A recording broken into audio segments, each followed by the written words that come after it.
Have you ever been in an argument about nuclear power? We have, and we found it frustrating and confusing. So let's try and get to grips with this topic. Assalamualaikum warahmatullahi wabarakatuh. Halo semuanya, terima kasih sudah menonton video ini. Kami dari kelompok 4 ingin mempresentasikan hasil dari diskusi kami dengan judul What You Need to Know About Nuclear Energy. Tapi sebelum kami mempresentasikan hasil diskusi kami ingin berterima kasih kepada Ibu Ajeng Purnaputri Oktaviani MT selaku dosen pengampu PTBE Komunikasi 2020. Berikut adalah anggota dari kelompok kami. Baik, langsung saja kita masuk ke pembahasan tentang apa itu nuklir oleh Widya. Menurut Undang-Undang Negara Republik Indonesia Nomor 10 Tahun 1997 tentang ketenaga nukliran, tenaga nuklir adalah tenaga dalam bentuk apapun yang dibebaskan dalam proses transformasi inti, termasuk tenaga yang berasal dari sumber radiasi. Undang-undang tersebut juga berlaku untuk pengendalian, penggunaan, atau pemanfaatan pesawat Sinar X. Pengertian pemanfaatan tenaga nuklir sangat luas, meliputi penelitian, pengembangan, penambangan, pembuatan, produksi, pengangkutan, penyimpanan, pemindahan, ekspor, impor, penggunaan, decommissioning, dan pengelolaan limbah radioaktif. Komponen di dalam energi nuklir sendiri yaitu reaktor daya, yaitu reaktor yang digunakan untuk menghasilkan energi listrik, biasanya disebut PLTN atau pembangkit listrik tenaga nuklir. Di dalam reaktor, tenaga yang digunakan adalah uap bertekanan tinggi dan bersuhu tinggi, yang dihasilkan melalui reaksi fisik untuk memutar turbin. Turbin tersebut menggerakkan generator dan menghasilkan listrik. Komponen-komponen reaktor tersebut terdiri dari bahan bakar nuklir, bahan moderator, pendingin reaktor, perangkat batang kendali, perangkat detektor, reflektor, perangkat bejana perisai reaktor, dan perangkat penukar panas. Nah, selanjutnya kita akan ngomongin lagi nih tentang apa aja sih manfaat yang bisa diberikan dari penggunaan tenaga nuklir ini. Yang pertama adalah sebagai pembangkit listrik. Seperti yang sudah dijelaskan sebelumnya dari laman World Nuclear bahwa PLTN sudah ada dan sudah digagas sejak tahun 1966, di mana nuklir ini akan menghasilkan sebuah reaksi panas yang panas ini akan menggerakkan sebuah turbin. Jadi, ketika turbin itu bergerak akan menghasilkan sebuah listrik yang bisa tersebar ke seluruh penjuru negara. Manfaat yang kedua yaitu bermanfaat bagi bermacam-macam industri. Nuklir juga dapat digunakan untuk kepentingan industri, mulai dari sinar gamma yang dapat digunakan untuk memeriksa sistem beton bertulang hingga memeriksa badan pesawat untuk memastikan tidak ada kebocoran secara mikro. Sinar gamma diartikan sebagai bentuk energi yang muncul akibat radiasi elektromagnetik. Dalam bidang industri, keberadaan sinar gamma sangat sering digunakan untuk membantu manusia di berbagai bidang seperti yang sudah tadi saya jelaskan.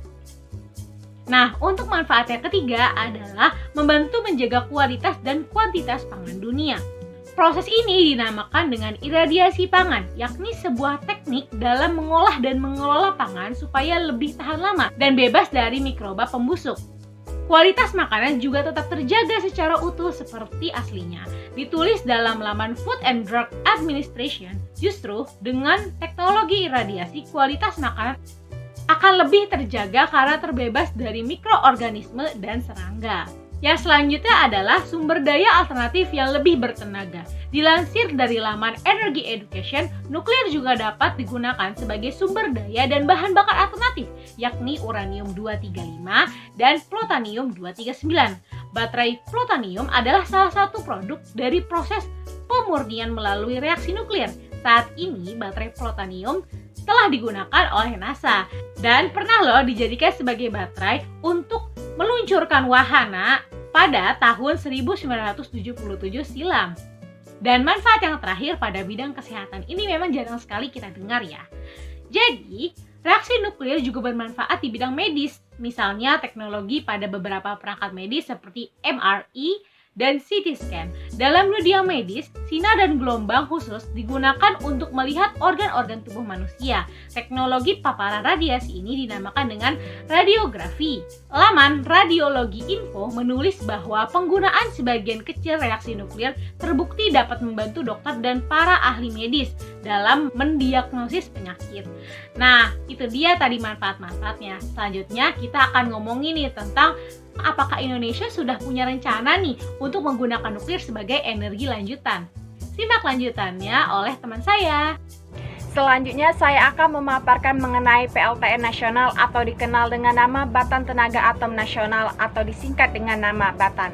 Batan dibentuk pada tanggal 5 Desember 1958 melalui Peraturan Undang-Undang Nomor 31 Tahun 1964 dengan tujuan Batan sendiri yang pertama peningkatan standar kualitas hidup seluruh masyarakat Indonesia dengan pemanfaatan iptek nuklir. Yang kedua, peningkatan produktivitas dan keunggulan litbang jirap iptek nuklir. Batan sendiri berorientasi pada nilai-nilai seperti akuntabilitas, disiplin, keunggulan, integritas, kolaborasi, kompetensi, dan inovatif. Nah, dari pembahasan kami mengenai energi nuklir tadi, hingga saat ini, rencana akan keberadaan nuklir di Indonesia saat ini masih menjadi pertimbangan bagi pemerintah, karena masyarakat masih pada dua pihak, yaitu antara pihak pro dan pihak kontra. Untuk pihak pro sendiri, mereka menganggap bahwa nuklir memiliki banyak manfaat sebagaimana yang kami paparkan sebelumnya pada materi kali ini. Sedangkan untuk pihak yang kontra, mereka menganggap bahwa nuklir membahayakan dan menimbulkan korban jiwa apabila terjadi kesalahan, sebagaimana peristiwa di Hiroshima dan Nagasaki hingga peristiwa Chernobyl di Rusia. Nah, untuk pilihan kamu sendiri, kamu lebih berada di pihak pro atau pihak kontra? Tulis jawaban kamu di kolom komentar di bawah ya.